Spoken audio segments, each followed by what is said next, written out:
मुगुको एउटा बगैँचामा हामी स्याउ खान गइरहेको थियौँ होइन। हाम्रो सरले स्याउको रुख कहिले पनि देखाएन, एकछिन स्याउ हेर्न जाउँ जाउँ भन्नुभयो र हामीले स्याउ फारममा गयौँ। त्यसपछि हाम्रो सरलाई स्याउको फारम पहिलोचोटि देख्दा कस्तो अनुभव भयो?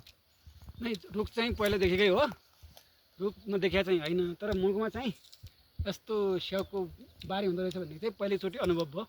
यहाँ आएर यस्तो बारी हुँदो रहेछ, मिठो पनि रहेछ, फेरि धेरै मिठो, खाना पनि धेरै स्वादिष्ट रहेछ, खुसी लाग्यो। आज स्याउबारीमा घुम्नु पाउँदा हामी साथीहरू आउँदा धेरै खुसी लाग्यो। एउटा स्याउ खस्यो भने कति रुपियाँ जरिमाना हुनुभयो बगैँचा मालिकले? जरिमाना पनि बन्दो रहेछ, स्याउ खस्दाखेरि 10 रुपियाँ जरिमाना। सस्तै रहेछ हुन त, खासै त्यति महँगो त रहेनछ। खाएपछि जति खाऊ खाऊ फेरि, तर खसालेपछि 20 रुपियाँ जरिमाना है। जति खायो नि हुने, तर रुखबाट खस्नु चाहिँ भएन एकजना पनि। अनि हाम्रो एउटा छ नि पहिलोचोटि स्याउको रुख देख्ने मान्छे, उहाँको घर चाहिँ अछाम रहेछ होइन, रहेछ।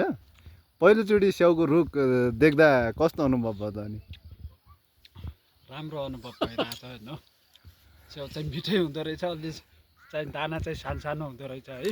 स्याउको रुख नदेखेर हो कि रुखको फेददेखि माथि जान नसकेर बिचरा यो लाठीले तानेर स्याउ खाँदैछन् होइन, खाँदैछन्।